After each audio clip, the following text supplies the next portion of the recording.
The ജേർണലിസ്റ്റിലേക്ക് മണിക്കൂറുകൾക്കുള്ളിൽ ശക്തമായ തിരിച്ചടി നൽകി അമേരിക്കയെയും ഗൾഫ് മേഖലയെയും ഞെട്ടിച്ചിരിക്കുകയാണ് ഇപ്പോൾ ഇറാൻ. അല്പസമയം മുമ്പ് കുവൈറ്റിലെ ചൈനീസ് കമ്പനിക്ക് നേരെയാണ് ഇറാൻ ശക്തമായ വ്യോമാക്രമണം നടത്തിയിരിക്കുന്നത്. ഈ ആക്രമണത്തിൽ ഒരു തൊഴിലാളി കൊല്ലപ്പെടുകയും നിരവധി പേർക്ക് പരിക്കേൽക്കുകയും കെട്ടിടത്തിന് സാരമായ കേടുപാടുകൾ ഉണ്ടാവുകയും ചെയ്തു എന്നാണ് ആദ്യഘട്ടത്തിൽ പുറത്തുവരുന്ന റിപ്പോർട്ട്. ഈ ആക്രമണം ഇന്ന് രാവിലെ അമേരിക്ക ഇറാനിലെയും ഇറാഖിലെയും സൈനിക കേന്ദ്രങ്ങളിലേക്ക് നടത്തിയ ആക്രമണത്തിലുള്ള പ്രതികാരമെന്ന നിലയിൽ തന്നെയാണ് ഇറാൻ നടത്തിയിരിക്കുന്നത് എന്നാണ് വിവരം. അതായത് കഴിഞ്ഞ 4 ദിവസമായി അമേരിക്ക നിർത്തിവെച്ചിരുന്ന ആക്രമണങ്ങൾ ഇന്ന് രാവിലെ അമേരിക്ക പുനഃസ്ഥാപിക്കുകയും തൊട്ടടുത്ത മണിക്കൂറിൽ ഞങ്ങൾ ഒരടി പോലും പിന്നോട്ടില്ല എന്ന് ഉറപ്പിച്ചു പറഞ്ഞുകൊണ്ട് ഇറാൻ ശക്തമായി തിരിച്ചടിക്കുകയും ചെയ്തിരിക്കുന്നു. ഇതിൽ 2 കാര്യങ്ങൾ വ്യക്തമായി നമ്മൾ മനസ്സിലാക്കേണ്ടത്. ഒന്ന്, ഇറാനെ തോൽപ്പിക്കാനോ തകർക്കാനോ പിന്തിരിപ്പിക്കാനോ അമേരിക്ക തലകുത്തി മറിഞ്ഞിട്ടും കഴിഞ്ഞിട്ടില്ല, ഇനിയൊട്ട് കഴിയുകയുമില്ല എന്നുള്ളത് ഒരു പച്ചയായ സത്യമായി നമുക്ക് മുന്നിൽ നിൽക്കുകയാണ്. 2, ഇറാന്റെ സകല ശേഷിയും നശിപ്പിച്ചു എന്നൊരു വശത്ത് ട്രംപ് അവകാശവാദം ഉന്നയിക്കുമ്പോഴും അങ്ങനെ നശിപ്പിക്കപ്പെട്ടിട്ടുണ്ടെങ്കിൽ ഇറാന്റെ ആയുധപ്പുരകൾ വീണ്ടും നിറഞ്ഞു കവിഞ്ഞിട്ടുണ്ട്, അത് ചൈനയുടെ സഹായത്തോടെയാണ് എന്ന ചില റിപ്പോർട്ടുകൾ സത്യമാണ് എന്ന് തെളിയുന്ന നിലയിലേക്ക് നമ്മൾ കാര്യങ്ങൾ വിലയിരുത്തേണ്ടി വരും. കാരണം കഴിഞ്ഞ ദിവസം ചില അന്താരാഷ്ട്ര മാധ്യമങ്ങളും ഇന്ന് ടൈംസ് ഓഫ് ഇന്ത്യ എന്ന ദേശീയ മാധ്യമവും ഒക്കെ റിപ്പോർട്ട് ചെയ്ത വളരെ പ്രധാനപ്പെട്ട ഒരു റിപ്പോർട്ടുണ്ട്. ഇറാന് കൂടുതൽ ചൈനീസ് ആയുധങ്ങൾ എത്തുന്നു, ചൈനയുമായി ഇറാൻ പുതിയൊരു കരാറിൽ ഒപ്പിടുന്നു, അതുവഴി ഇറാനിലേക്ക് ഇനി ഇടതടവില്ലാതെ ചൈനയുടെ ആയുധങ്ങൾ എത്താൻ പോവുകയാണ്. അത് ഈ യുദ്ധത്തിൽ നിർണായകമായൊരു ഘടകമായി മാറും. കേവലം അമേരിക്കയും ഇറാനും എന്ന യുദ്ധത്തിൽ നിന്ന് മാറിക്കൊണ്ട് ഇത് ഒരു മേഖലാ യുദ്ധം എന്ന നിലയിലേക്കോ ഒരു മഹായുദ്ധം എന്ന നിലയിലേക്കോ വ്യാപിക്കും എന്നതിൻ്റെ കൃത്യമായ അനാലിസിസ് റിപ്പോർട്ടാണ് ഇന്ന് ടൈംസ് ഓഫ് ഇന്ത്യ പുറത്തുവിട്ടത്.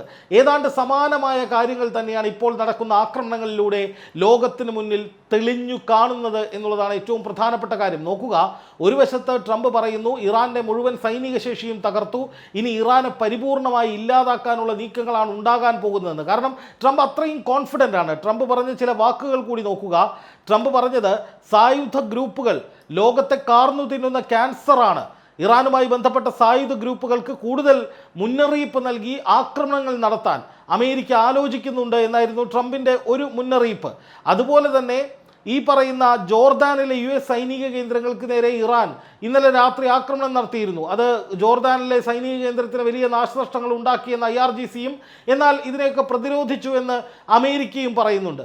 അമേരിക്ക അല്ലെങ്കിലും തങ്ങൾക്ക് നേരെ വരുന്ന ആക്രമണങ്ങൾ മുഴുവൻ പ്രതിരോധിച്ചു എന്ന് മാത്രമാണ് പറയാറ്. സാധാരണഗതിയിൽ ഉണ്ടാകുന്ന നാശനഷ്ടങ്ങളെക്കുറിച്ച് എവിടെയും പ്രതിപാദിക്കാറില്ല. എന്തായാലും IRGC പറയുന്നത് ജോർദാനിലെ സൈനിക കേന്ദ്രങ്ങളിലേക്ക് വലിയ തോതിലുള്ള ആക്രമണം നടത്തിയെന്നാണ്. അമേരിക്ക കുറച്ചു കഴിഞ്ഞപ്പോൾ തന്നെ വലിയ തിരിച്ചടി എന്ന നിലയിൽ ഇറാഖിലെയും ഇറാനിലെയും സൈനിക കേന്ദ്രങ്ങളിലേക്ക് ആക്രമണം നടത്തി. മണിക്കൂറുകൾക്കുള്ളിൽ ഞങ്ങൾ ഈ രംഗത്ത് തന്നെ ശക്തമായിട്ടുണ്ട്, ഒരു തരത്തിലും ഞങ്ങൾ പിന്മാറുകയില്ല, ഒരു തരത്തിലുള്ള വിട്ടുവീഴ്ചയുമില്ല എന്ന് തെളിയിക്കുന്ന വിധത്തിൽ, അങ്ങനെ ആവർത്തിച്ചുറപ്പിച്ചു പറയുന്ന വിധത്തിൽ ഇറാനിൽ നിന്ന് അമേരിക്കയുടെ കുവൈറ്റിലെ സൈനിക കേന്ദ്രങ്ങളിലേക്കല്ല, നേരെ മറിച്ച് കുവൈറ്റിലെ ഒരു ചൈനീസ് കമ്പനിക്ക് നേരെയാണ് ആക്രമണം ഉണ്ടായത്. ഇതാണ് നമ്മൾ ഭയപ്പെടുന്ന നിലയിലേക്ക് കാര്യങ്ങൾ മാറുന്നു എന്നതിൻ്റെ ഏറ്റവും പ്രകടമായ ഉദാഹരണം. അതായത് ഗൾഫ് മേഖലയിലെ സൈനിക കേന്ദ്രങ്ങളിലേക്കല്ലാതെ ജനവാസ കേന്ദ്രങ്ങളിലേക്കടക്കം ഇറാൻ ആക്രമണം നടത്തുമെന്ന് പറയുന്നത് വെറുതെയല്ല എന്ന് തെളിയിക്കുന്ന വിധത്തിലാണ് ഈ ആക്രമണം എന്നുള്ളതാണ് ഏറ്റവും പ്രകടമായ പ്രധാനപ്പെട്ട കാര്യം. കാരണം എന്താണ്, അമേരിക്ക ഇന്ന് ഇറാനിലേക്ക് നടത്തിയ ആക്രമണം ജനവാസ കേന്ദ്രങ്ങളിലേക്കായിരുന്നു. ഒരു കുടുംബത്തിലെ 3 പേരാണ് ഈ ആക്രമണത്തിൽ കൊല്ലപ്പെട്ടത് എന്ന് മാത്രമല്ല, ഇതുവരെ ഇറാനിൽ കഴിഞ്ഞ കുറച്ച് ദിവസങ്ങളായി നടന്ന ആക്രമണങ്ങളിൽ 30-ലധികം സാധാരണക്കാർ കൊല്ലപ്പെട്ടു എന്ന റിപ്പോർട്ടുകളും പുറത്തു വരുന്നുണ്ട്. അപ്പോൾ അമേരിക്ക ഇറാനെ ലക്ഷ്യമിടുകയും ഇറാൻ്റെ സൈനിക കേന്ദ്രങ്ങൾക്ക് പുറമെ ഇറാനിലെ ജനവാസ കേന്ദ്രങ്ങൾ കൂടുതലായി ടാർഗറ്റ് ചെയ്യുകയും ചെയ്യുമ്പോൾ അതേ നാണയത്തിൽ ഗൾഫ് മേഖലയിലേക്ക് തിരിച്ചടിക്കും എന്ന് മുമ്പ് നടത്തിയൊരു പ്രഖ്യാപനം ഇറാൻ്റേതായിട്ടുണ്ട്. അതിപ്പോൾ ഇറാൻ എക്സിക്യൂട്ട് ചെയ്യുന്നു. അതായത് ഒരേ സമയം സൈനിക കേന്ദ്രങ്ങളിലേക്കും ഒപ്പം ജനവാസ കേന്ദ്രങ്ങളിലേക്കും, അതേസമയം ഹൂത്തികളെ ഉപയോഗിച്ച് അമേരിക്കയുടെ സഖ്യരാജ്യം എന്ന നിലയിൽ ഇറാഖിലേക്ക് ആക്രമണം നടത്തിയ സൗദിയിലേക്കും ബാബൽ മന്ദബ് കടലെടുക്ക് അടച്ചുപൂട്ടി അവിടെ ഹൂത്തികളെ കൊണ്ട് ടോൾ പിരിപ്പിക്കാനുള്ള നീക്കവും ഇപ്പോൾ ഇറാൻ ആരംഭിക്കുന്നുണ്ട്.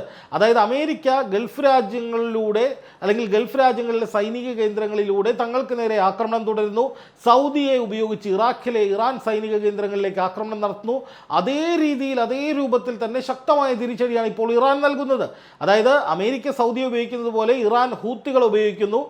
ഇറാനിലേക്ക് നേരിട്ട് സൗദി ആക്രമണം നടത്താതെ നേരെ ആക്രമണം നടത്തുന്ന ഇറാഖിലെ ഇറാൻ സൈനിക കേന്ദ്രത്തിലേക്കാണ്. അപ്പോൾ ഹൂത്തികൾ എന്ത് ചെയ്യുന്നു? ചെങ്കടൽ അടയ്ക്കുന്നു. ഹൂത്തികൾ തന്നെ സൗദിയിലേക്ക് ആക്രമണം നടത്തുന്നു.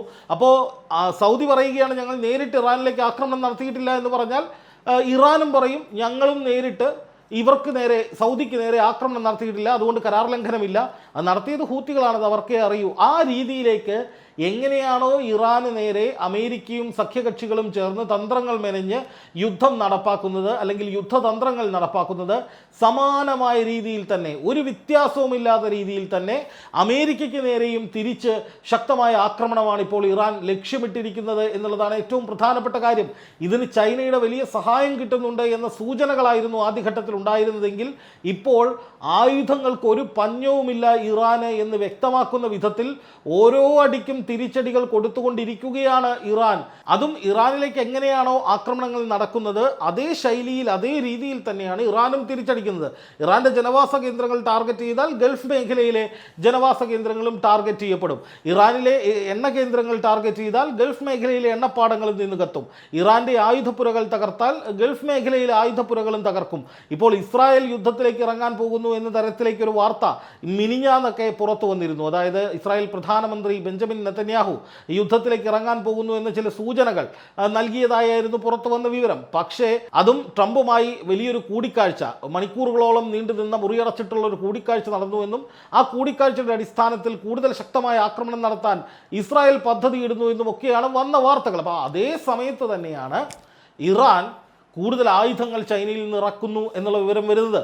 ചൈനയിൽ നിന്ന് ഇറാനിലേക്ക് ആയുധങ്ങൾ എത്തി എന്ന് പറഞ്ഞാൽ അതേ കണക്ക് തന്നെ റഷ്യയിൽ നിന്നും ആയുധങ്ങളും സാങ്കേതിക സഹായങ്ങളും ഇറാനിലേക്ക് എത്തിയിട്ടുണ്ടാകുമെന്ന കാര്യത്തിലും വലിയ സംശയമൊന്നും വേണ്ട.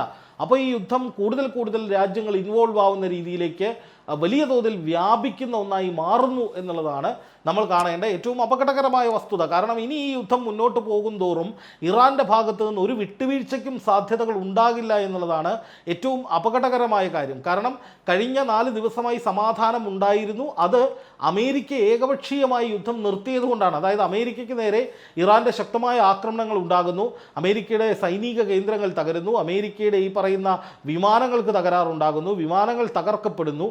അതുപോലെ തന്നെ അമേരിക്കയ്ക്ക് പ്രതിരോധ സംവിധാനങ്ങൾ കുറയുന്നു, അമേരിക്കയുടെ പാട്രിയോട്ട് സംവിധാനം അടക്കം കുറയുന്നു. ഈ രീതിയിൽ മുന്നോട്ട് പോകാൻ വലിയ ബുദ്ധിമുട്ടാണ് എന്ന് ട്രംപിനെ ഉപദേശകർ ധരിപ്പിക്കുന്നു. അങ്ങനെയാണ് പെട്ടെന്ന് യുദ്ധം നിർത്താൻ ട്രംപ് തീരുമാനിച്ചത് എന്നാണ് പുറത്തു വന്നിരുന്ന റിപ്പോർട്ടുകൾ.